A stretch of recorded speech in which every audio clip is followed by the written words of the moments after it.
L'assainissement du secteur des mototaxis franchit une nouvelle étape. La communauté urbaine de Douala intensifie ses actions sur le terrain. Samedi 17 mars 2026, la direction de la police municipale, sous la conduite d'Alain Alemoka, a effectué une descente musclée dans plusieurs carrefours stratégiques de la ville, notamment à Akwa. Objectif, sensibiliser et accélérer l'enrôlement des conducteurs de mototaxis dans la base de données officielle de la CUD. Sur place, aux côtés des autorités municipales, les présidents de syndicats et de camps de mototaxis mobilisent leurs troupes. Pour eux, il s'agit d'une étape incontournable vers la professionnalisation du secteur. C'est un concept de la communauté urbaine pour l'identification de tous les mototaximans.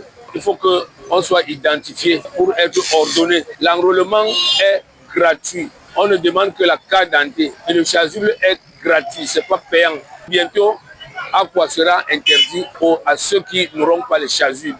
Mais sur le terrain, tout ne partage pas cet enthousiasme. Certains conducteurs expriment incompréhension et frustration. On est vraiment surpris de voir leur super me demande de porter le chasuble de MTM. Mais nous, on ne prend pas notre avantage. Pour comprendre que notre avantage dedans, c'est quoi? Parce que le chasuble de MTM, on peut nous faire visiter le MTM.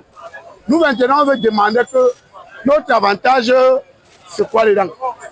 D'autres dénoncent des dérives dans la gestion des syndicats et des camps. Je n'ai jamais vu aucun membre des syndicats défendre les benspinneurs.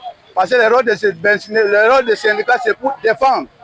Mais à ma grande surprise, le syndicat que je vois là, le syndicat des benspinneurs de Douala, passe tout leur temps à escroquer les benspinneurs, passe tout leur temps à voler. Leur problème, c'est de marcher avec les gens des impôts. Malgré ces tensions, certains acteurs saluent l'initiative mettant en avant la sécurité. Quand tu t'identifies, ça fait qu'au cas d'un accident, on peut te référer rapidement. Et en plus, au cas d'un bagarre, quoi qu'il soit en route, on peut te protéger. Face à la polémique, la municipalité clarifie sa position. Appartenance à un syndicat n'est pas obligatoire, mais l'intégration dans un camp de mototaxi l'est. Le camp de moto, ce n'est pas le syndicat. Il y a une différence entre les deux. Le syndicat n'est pas obligé, mais le camp, c'est une obligation. Parce que le camp est dans la ville et la ville a besoin d'organiser les différents secteurs. La ville a besoin d'organiser les différents carrefours.